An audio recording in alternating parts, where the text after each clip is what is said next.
Hello everyone, I'm Carius, and today we're going to do a follow-up video on this HyperFire project. I finally got it working. So, in the last video about this thing, the pusher was barely working, the rate of fire was kind of pitiful, and it wasn't very reliable. Now it shoots like this.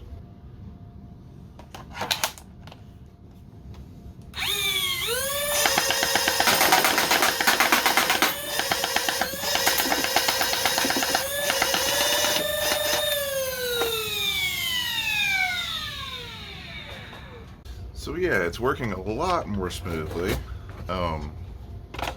It is what I would consider an actual functional blaster finally.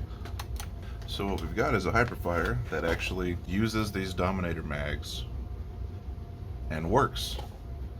But it took a lot of effort to actually make this happen. This whole project started just looking at HyperFires and seeing how much extra space there is here in the magazine well. Like, more than enough space for this thick magazine once it's carved out. But as I was working on this thing, I found there were too many different pieces that were just not going to play nice with this magazine, and the amount of custom work required to get this thing firing smoothly is a little crazy. So let's open it up and take a look at what I had to do to get this working.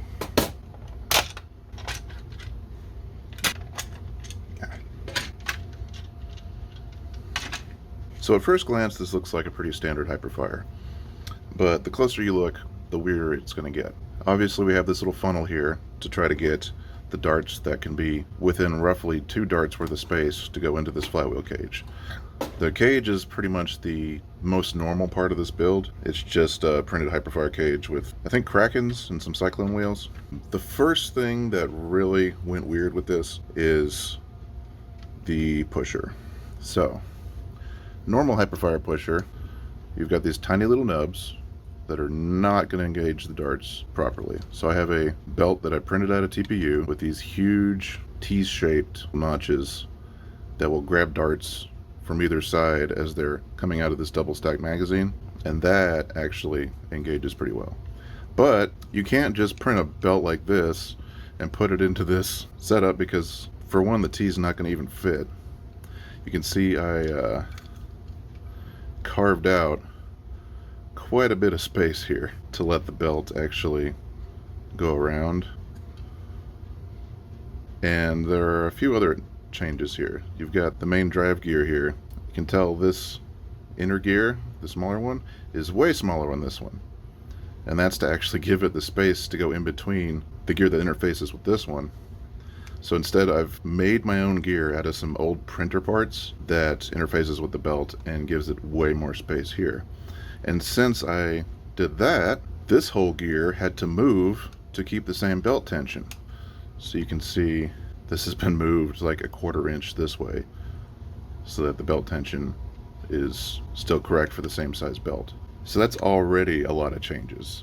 I had to make my own new place to pin this gear in. I had to make a completely custom gear out of some old bits, kind of mangling this old gear. And the belt is completely custom. And there's a lot carved out of the housing so that the belt actually has room to move. So for the pusher gears, this is a Kraken motor. And if you've tried to mod HyperFires for a higher rate of fire, you've probably run into the problem that these gears, this gear with this worm gear, don't like having more power. You'll end up just dremeling the gears through each other. So here's the original gears on this HyperFire. You can see they've got round shapes carved into the teeth, and they no longer correctly interface with each other. They just got ground through each other. So the gears that are in this now are replicas ordered from Shapeways and printed out of nylon, so they're much stronger. Instead of grinding through each other when this thing gets stuck, it just stops. It actually has enough strength to stop the motor rather than the motor tearing the gears through each other. Probably the easiest part about this build was actually getting the magazine to fit, which sounds kind of weird. There was just a bunch of carving out of here, obviously, to get this whole channel to be magazine shaped, and it ends up taking a little chunk out of this piece. So you can see it, the extra thickness goes through the shell a little bit. But once you have the magazine fitting, you find out that the mag release notch for a standard magazine and for the Dominator magazine are identical, because the Dominator was made to be able to use regular mags too. So now that this is carved out to fit the magazine, the stock mag release works. So I didn't have to change this at all. That was about the only easy part of this whole build. Now, of course, I rewired it. It's running on 3S. It's wired for motor braking so that the rate of fire is actually controllable, which is less important on this one because the rate of fire is a little slower than a HyperFire normally would be. But motor braking is really important usually for conveyor belt pushers, because once you increase the rate of fire, you'll end up shooting several darts at a time whenever you press the trigger, because the spin down on the pusher just keeps going. So it'll make it so it's impossible to shoot one dart at a time. But with motor braking, even on a Prometheus, I can shoot one ball at once on 3S when it's wired correctly.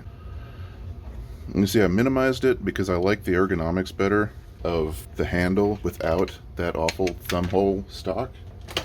On the stock HyperFire, your whole hand has to awkwardly kind of move around this piece. And of course I could have just cut this piece out and called it good, but I wanted to just put my own stock on it just because. So I got the stock attachment point, a little bit of plastic bolted onto here to give it something to attach to, so it's like that. And then I have a demolisher stock that I'm using as a battery stock. I've carved a little bit of a channel through here so that I can run the wires, but this battery just sits where the demolisher rocket would be. Pretty simple. I'm going to open up this conveyor housing to show you just how weird this one is now. And there's only these two screws, because these two screw posts had to be completely removed to make room for the larger belt notch. There we go. So we have our standard gear here that has been moved backwards, and you can see I did it twice trying to get the right tension on this belt. Added in a little bit of plastic, then I had to carve out space for that little T-notch afterwards. Here's the TPU printed belt. It's a little bit more rigid than the original belt, but with the amount of motor power that's in this blaster, it handles it just fine. And here you can see the weird custom gear that I made, just cannibalizing the original gear and slapping this printer gear that I found that interfaces with the conveyor belt, and glued all that together so that it's a new gear. So yeah, the whole thing has been carved out to where there's barely anything left on the inside here. Had to move that gear forward for more tension, and this is a whole new gear. Not to mention these pusher gears having to be completely replaced by a stronger material because the stock HyperFire gears will just grenade themselves. You can also see this little gear has a piece of brass all the way through it that fits around the shaft to keep the whole thing centered. Oh yeah, it's got two actually. So I've made my own weird bearing out of a couple pieces of scrap metal tubing. It's a real fiddly piece of custom work to get this pusher working correctly. And you've got to do this so that there's actually enough room for this big old notch to go in between these two gears. So you'll have this, right? And this belt has got to go in between them, including this big old pusher. And on the stock gears, that is not possible. And you can see on a stock conveyor belt, there's barely enough space for the regular pusher to fit through there, let alone this huge T-notch I've added. Can you tell I've killed a lot of HyperFires? That I just have this extra conveyor belt lying around? So yeah, a lot of changes just to get it to work with these weird double-stacked obsolete mags that still shoot full-length darts. So was it worth it? I mean, it's a cool blaster now, but I wouldn't recommend replicating this mess. It's basically sunk cost fallacy, the blaster.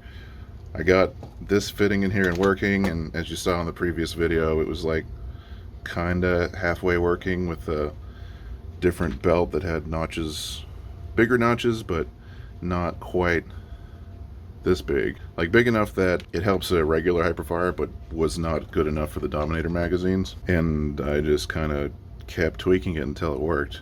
But I definitely couldn't see myself making a second one, and I wouldn't really recommend anyone else making one, because it's really just a weird tiny Dominator.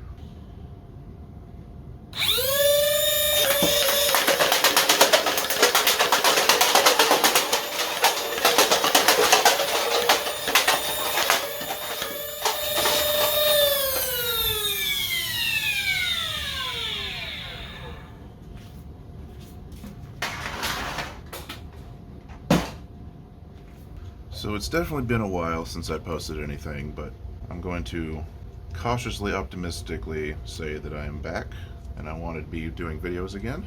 Got a few videos in the works. A lot of stuff happening in life that has been getting in the way, between money and this whole basement deciding to flood, taking away my workshop for several months. But I think I'm back. Looking forward to doing some videos again. I want to do more kind of tutorials. I want to like teach people how to do different things. I'm thinking my next video will be a wiring tutorial for motor braking, kind of like how this blaster is wired up, and also how I wire up Ravel conveyor blasters and my Omnia. Actually, I think will be the focus of that video. Use it as an example to show people how to do motor braking, and also how to do wiring such that you cannot fire the blaster without revving it first, which helps you avoid a lot of jams because the pusher motor won't even move unless the flywheels are already going. And it's really simple. It's just I figured it'd be nice to have a tutorial kind of documenting the process in a real easy way to do it. But yeah, that's pretty much it. This is my weird HyperFire Dominator abomination. I'm going to slowly put this thing back together, and hope you guys enjoyed the video. So thanks for watching. I will see you in the next video, which will not be in over a year. Hopefully be sooner than multiple years out from today. Anyway, I'll see you guys later. This has been Carius, reminding you to have fun.